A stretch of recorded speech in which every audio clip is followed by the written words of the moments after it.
I go through an existential crisis sometimes thinking about it. So I am also sort of, kind of, not, well, high key a science nerd.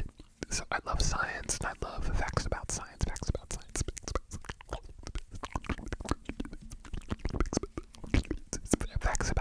So I thought it'd be a great day with all of my existential curiosities to read some facts about Earth.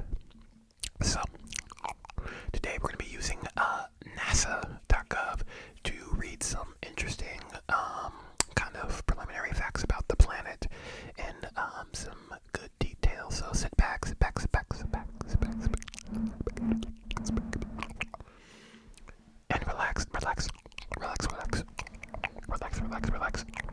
relax, and we will get started. So,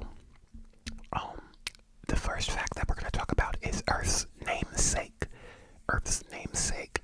So, it says the name of Earth is at least 1,000 years old. All of the planets, except for Earth, were named after Greek and Roman gods and goddesses. However, the name Earth is a Germanic word which simply means the ground. The ground.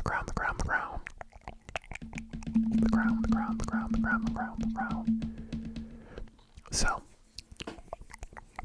Venus, Mars, Jupiter, Neptune, all of those are named after Roman and Greek gods and goddesses. However, Earth is unique in the fact that it is not, its namesake does not stem from Roman or Greek mythology. It is a Germanic word. However, fun fact, another word for Earth is Gaia. And Gaia, I believe, was a Greek titan, or she was like the mother of the Titans, I believe. Yeah, it was like Father Sky and Mother Gaia, and then the Titans, I believe. So, technically, you could argue that Earth comes from a Greek mythological figure, but the name itself of Earth is not Greek or Roman. It is Germanic, from Germany, meaning the ground. Okay. The next fact is potential for life. Earth has a very hospitable temperature and a mix of chemicals that has made life abundant here. Most notably, Earth is unique in that most of our planet is covered in liquid water. Since the temperature allows liquid water to exist for extended periods of time, Earth's vast oceans provide a convenient place for life to begin about 3.8 billion years ago. Billion years ago. Some of the features of our planet make it great for sustaining life. Some of the features of our planet that make it great for sustaining life are changing due to the ongoing effects of climate change. Due to the ongoing effects of climate change. For example, the very extensive and tragic and damaging wildfires that just raged across Los Angeles.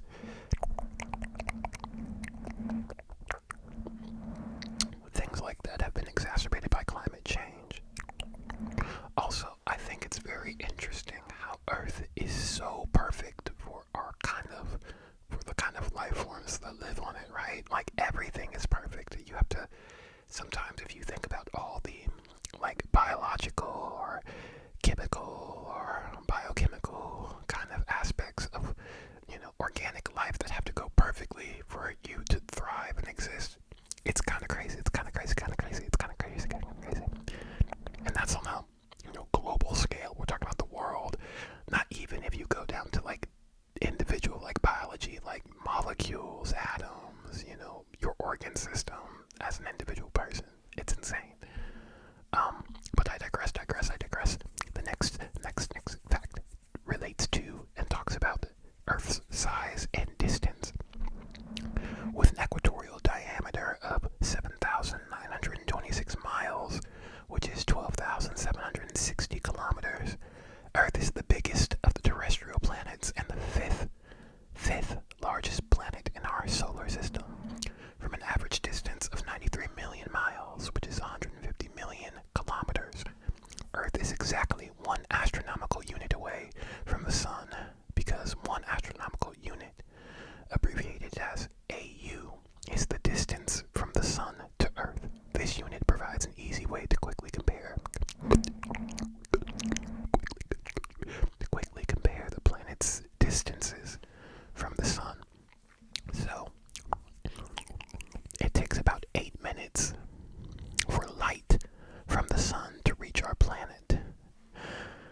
is a rubric, a form of measurement to measure the distance of planets from the sun. 8 minutes for light to travel 93 million miles. Insane, right? Just think about that. Okay. The next fact is in relation to Earth's orbit and rotation. As Earth orbits the sun, it completes one rotation every 23.9 hours. It takes 365.2 days to complete one trip around the sun. That extra quarter of a day presents a challenge to our calendar system, which counts 1 year as 365 days. Ooh. Sorry about that. To keep our yearly calendars consistent with our orbit around the sun, every 4 years we add 1 day, and that day is called a leap day, and the year it's added to is called a leap year. Earth's axis of rotation is tilted 23.4 degrees with respect to the plane of Earth's orbit around the sun. This tilt causes our yearly cycle of seasons. During part of the year, the northern hemisphere is tilted toward the sun. So, okay, and the southern hemisphere is tilted away. With the sun higher in the sky, solar heating is greater in the north, producing summer there. Less direct solar heating produces winter in the south. 6 months later, the situation is reversed. When spring and fall begin, both hemispheres receive roughly equal amounts of heat from the sun.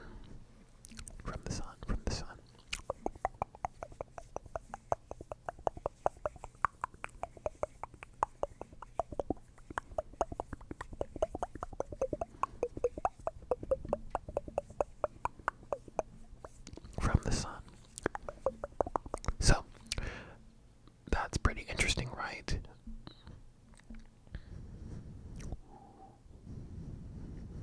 The tilt of the Earth is what correlates or causes the seasons that we experience on the planet. So, there you go.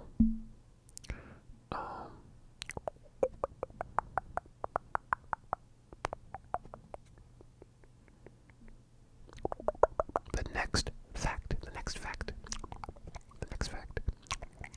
relates to the moon. Earth is the only planet that has a single moon. It's kind of, I don't know, it'd be kind of cool to have twin moons or 3 moons, right? Our moon is the brightest and the most familiar object in the night sky. In many ways, the moon is responsible for making the Earth such a great home. It stabilizes our planet's wobble, which has made the climate less variable over thousands of years. Earth sometimes temporarily hosts orbiting asteroids or large rocks. They are typically trapped by Earth's gravity for a few months or years before returning to an orbit around the sun.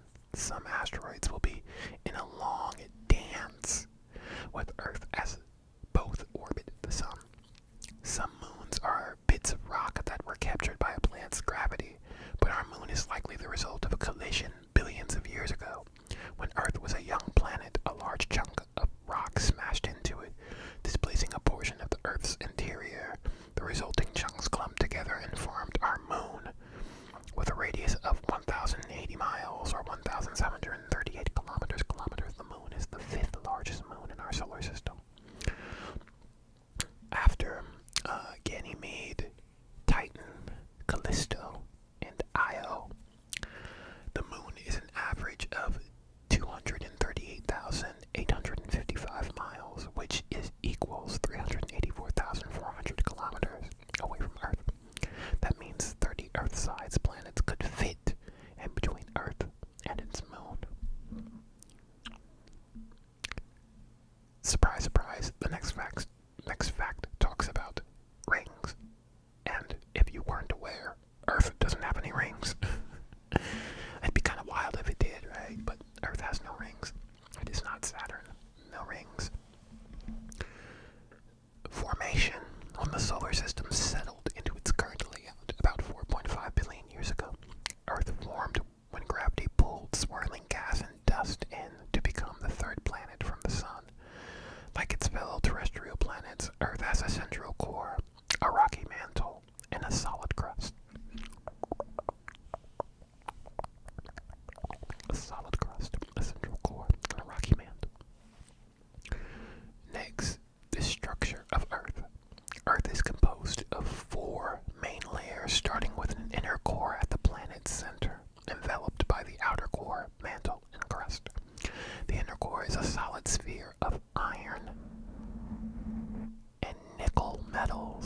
about 759 miles, or 1,221 kilometers in radius.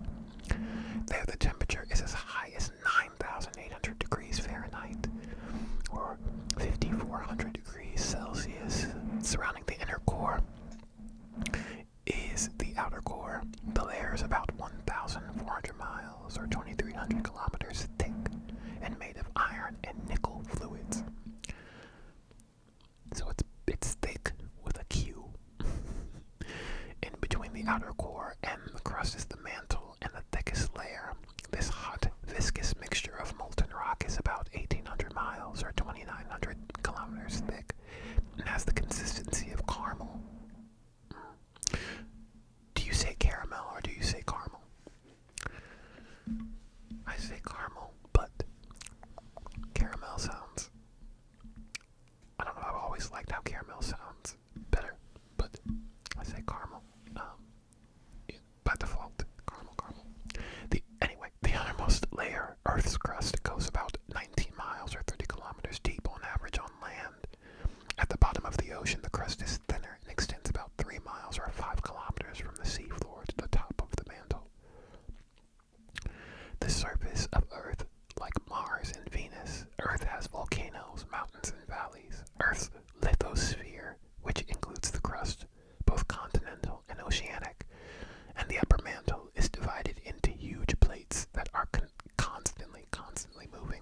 For example, the North American plate moves west over the Pacific Ocean basin, roughly at a rate equal to the growth of our fingernails. Earthquakes result when plates grind past one another, ride up over one another, or collide to make mountains, or split and separate. Earth's global ocean, which covers nearly 70% of the planet's surface, has an average depth of about 2.5 miles or 4 kilometers, and contains 97% of Earth's water. Almost all of Earth's volcanoes are hidden under these oceans.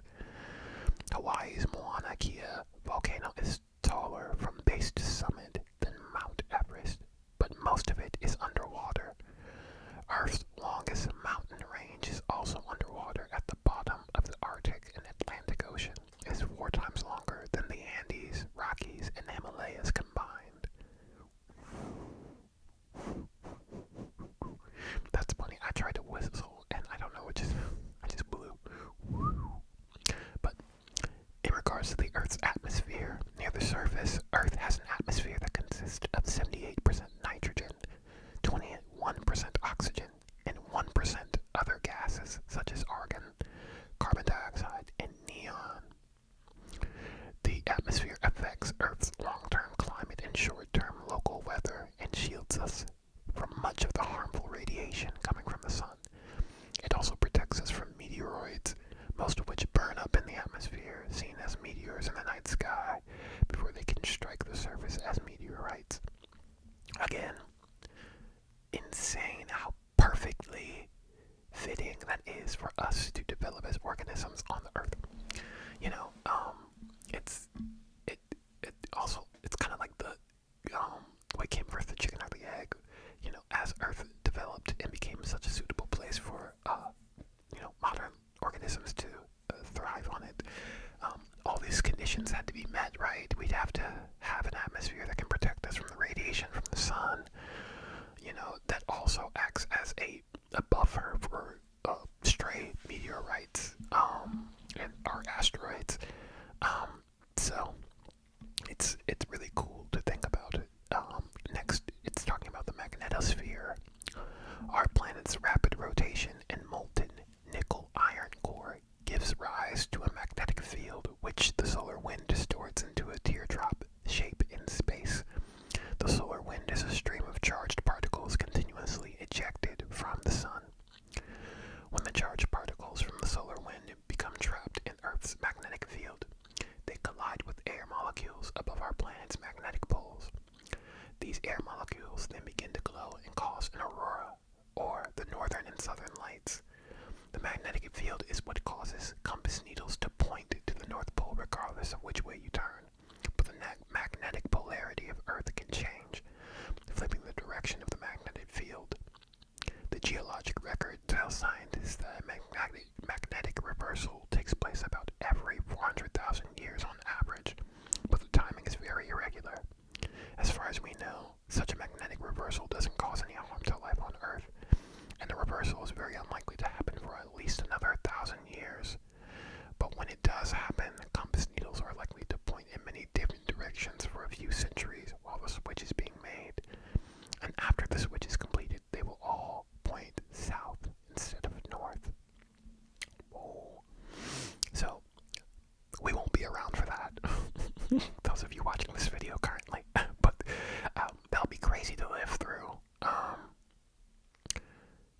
1,000 years. So, what?